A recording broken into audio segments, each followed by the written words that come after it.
மாண்புமிகு மக்களுக்கு இனிய வணக்கம். எல்லாருக்கும் எல்லாம் கிடைக்கணும், அதுதான் உலகத்தின் நியாயம். என்னை போல அதே வலியுறுத்துவது நிறைய பேர் இருப்பாங்க. ஆமாங்க, எல்லாருக்கும் எல்லாம் கிடைக்கணும் அப்படி இருக்கும் சூழ்நிலை நம்ம கூட சக மனுஷியா வாழ்கின்ற மாற்றுத்திறனாளிகள், அதாவது சிறப்பு திறனாளிகள் கூட சொல்லலாம். அப்படி இருக்கிற சூழ்நிலை நமக்கே பார்த்தீங்கன்னா ஒரு சில நேரத்தில் தினந்தோறும் சாலைகளில் அலுவலகத்துக்கு சென்று வந்தாலும் சரி, பள்ளி கல்லூரியில் மற்றும் ஒரு சுற்றுலாதலங்களும் சரி, சினிமா பார்க்கறதுனாலும் சரி, ஒரு ரயில்வே ஸ்டேஷன் மற்றும் எல்லாத்துக்கும் போயிட்டு வர்றதுக்கு நமக்கே சிரமமா இருக்கு. அப்படி இருக்க சூழ்நிலை மாற்றுத்திறனாளிகள் அதுல நிறைய பேர் இருக்காங்க.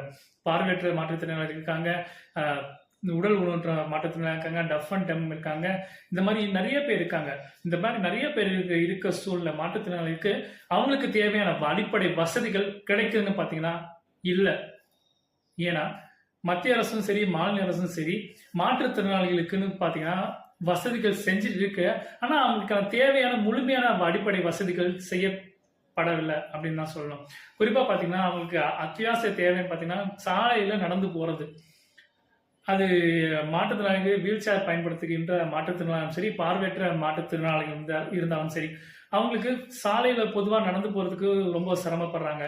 குறிப்பா சொல்லணும்னா தினசரி மாற்றுத்திறனாளிகள் அணுகக்கூடிய தனியார் கட்டிடங்கள் மற்றும் பள்ளி கட்டிடம், கல்லூரி, அரசு கட்டிடங்கள் உள்ளிட்ட எல்லா கட்டிடங்களும் பார்த்தீங்கன்னா மாற்றுத்திறனாளிகள் போறதுக்கான சூழ்நிலை இருக்குன்னு பார்த்தீங்கன்னா இல்லைன்னு தான் சொல்லணும்.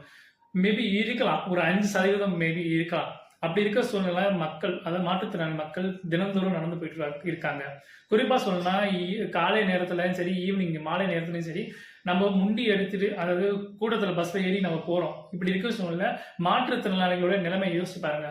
அவங்க சப்போஸ் வீல் சேர்ல வந்து ஏறினாலும் முடியாது. அப்படிப்பட்ட பேருந்து வசதிகளும் இருக்குன்னா இருக்கு, ஆனா குறைவா இருக்கு.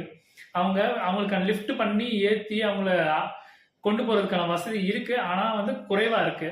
மாற்றுத்திறனாளிகளுக்கான அணுகுதல் தன்மை, அதாவது அக்செப்டபிலிட்டின்னு சொல்லுவாங்க. அவங்களுக்கு தேவையான அணுகுதல் தன்மை எல்லா இடத்துலயும் அவங்க வந்து நம்மளை போல சாதாரண மக்கள் கூட எல்லாம் சகஜமா போற அளவுக்கு இருக்கணும் அப்படின்னு சொல்லுவாங்க. ஆனா அந்த மாதிரி விஷயம் இப்போ நடக்கிறதே இல்லை. போதிய மெட்ரோ ஸ்டேஷன், ஏர்போர்ட் உள்ளிட்ட மிக முக்கியமான இடத்தில் மட்டுமே மாற்றுத்திறனாளிகளுக்கு ஓரளவுக்கான சரிவரக்கான பாதைகள் அமைக்கப்பட்டது. குறிப்பா 45 டிகிரி அளவுல சாய்தள பாதை அமைக்கணும் மாற்றுத்திறனாளிகளுக்கு, நடந்து போறவங்களுக்கு, அதாவது வீல் சேர போறவங்க அப்படி இருந்தா. ஆனா அந்த மாதிரி ரேம்புகள் அந்த மாதிரி எதுவுமே இங்க சென்னையிலும் சரி, இந்தியா ஃபுல்லாமே இல்லை. குறிப்பா மாற்றுத்திறனாளிகளுக்கு அரசியல் ரீதியா அமைச்சரும் ஒருத்தர் இல்லை. ஆனா IAS அதிகாரிகளா நிறைய மாற்றுத்திறனாளி இருக்காங்க, வெற்றி பெற்றிருக்காங்க. அப்படி இருக்க சூழ்நிலை அரசியல்